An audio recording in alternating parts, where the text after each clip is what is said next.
ಆತ್ಮೀಯ ಯೂಟ್ಯೂಬ್ ವೀಕ್ಷಕರಿಗೆ ನಮಸ್ಕಾರ.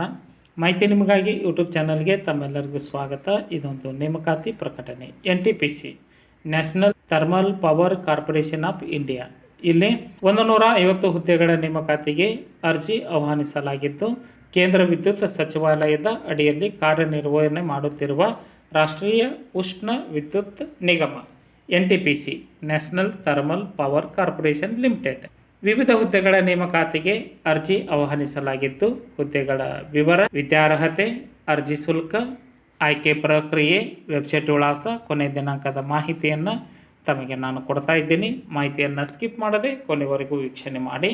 ಫಸ್ಟ್ ಟೈಮ್ ಮಾಹಿತಿ ನಿಮಗಾಗಿ ಯೂಟ್ಯೂಬ್ ಚಾನಲ್ ವೀಕ್ಷಣೆ ಮಾಡ್ತಾ ಇದ್ದರೆ ಸಬ್ಸ್ಕ್ರೈಬ್ ಬಟನ್ ಮೇಲೆ ಕ್ಲಿಕ್ ಮಾಡಿ. ಮಾಹಿತಿಗೆ ಲೈಕ್ ಕೊಡೋದನ್ನು ಮರೆಯದಿರಿ. ಕಮೆಂಟನ್ನು ಪರಿಪೂರ್ಣವಾಗಿ ನೋಡಿ ಫೀಡ್ಬ್ಯಾಕ್ ಕೊಡ್ಬೋದಾಗಿದೆ. ಬನ್ನಿ NTPCಯಲ್ಲಿ ನೇಮಕಾತಿ ಕುರಿತು ತಿಳಿದುಕೊಳ್ಳೋಣ. ಹುದ್ದೆಗಳ ವರ್ಗೀಕರಣ. ಡೆಪ್ಯೂಟಿ ಮ್ಯಾನೇಜರ್ ವಿಭಾಗದಲ್ಲಿ ಮೆಕ್ಯಾನಿಕಲ್ 70, ಎಲೆಕ್ಟ್ರಿಕಲ್ 40, C&I 40, ಒಟ್ಟು 150 ಹುದ್ದೆಗಳು.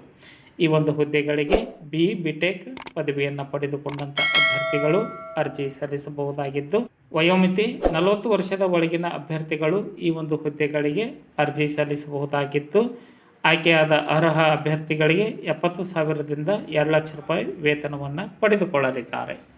ಆಯ್ಕೆ ಪ್ರಕ್ರಿಯೆ ಅಗತ್ಯವಿದ್ದರೆ ಆಡಳಿತ ಮಂಡಳಿ ಬಹು ಹಂತದ ಆಯ್ಕೆ ಪ್ರಕ್ರಿಯೆಯನ್ನು ನಡೆಸುವ ಹಕ್ಕನ್ನು ಕಾಯ್ದಿರಿಸಿಕೊಂಡಿದ್ದು, ಸ್ವೀಕೃತ ಅರ್ಜಿಗಳನ್ನು ಪರಿಶೀಲಿಸಿ ಕಿರುಪಟ್ಟಿ, ಸ್ಕ್ರೀನಿಂಗ್, ಅರ್ಹತೆ, ಅಂಕಗಳ ಶೇಕಡಾವಾರು, ಅನುಭವ ಆಧಾರದ ಮೇಲೆ ಅಭ್ಯರ್ಥಿಗಳನ್ನು ಆಯ್ಕೆ ಮಾಡಿಕೊಳ್ಳುತ್ತಿದ್ದು, ಲಿಖಿತ ಪರೀಕ್ಷೆ ಅವಶ್ಯ ಇದ್ದಲ್ಲಿ ನಡೆಸಲಾಗುವುದು. ಅದು CBT ಟೆಸ್ಟ್ ಮೂಲಕ. ಅರ್ಜಿ ಸಲ್ಲಿಸುವ ವಿಧಾನ. ಅಭ್ಯರ್ಥಿಗಳು NTPCಯ ಅಧಿಕೃತ ವೆಬ್ಸೈಟ್ ವಿಳಾಸ www.ntpc.co.in ಈ ಒಂದು ವೆಬ್ಸೈಟ್ ವಿಳಾಸವನ್ನು ಸರ್ಚ್ ಮಾಡಿ ಮಾಹಿತಿಯನ್ನು ಪಡೆದುಕೊಂಡು ಓದಿ ಅರ್ಥೈಸಿ ನಿಗದಿತ ದಿನಾಂಕದೊಳಗೆ ಅರ್ಜಿ ಸಲ್ಲಿಸಬೇಕು. 300 ರೂಪಾಯಿ ಅರ್ಜಿ ಶುಲ್ಕದೊಂದಿಗೆ 9/6/2025 ತಮ್ಮ ಅರ್ಜಿ ತಲುಪುವಂತೆ ಇರಬೇಕು. ಮಾಹಿತಿ ಇಷ್ಟ ಆಗಿತ್ತು ಅಂದ್ರೆ ಲೈಕ್ ಬಟನ್ ಮೇಲೆ ಕ್ಲಿಕ್ ಮಾಡಿ. ಮಾಹಿತಿಯನ್ನು ತಮ್ಮ ಸ್ನೇಹಿತರಿಗೆ ಶೇರ್ ಮಾಡಿ. ಯಾರಿಗಾದರೂ ಈ ಮಾಹಿತಿ ಉಪಯೋಗ ಆಗ್ಬೋದು.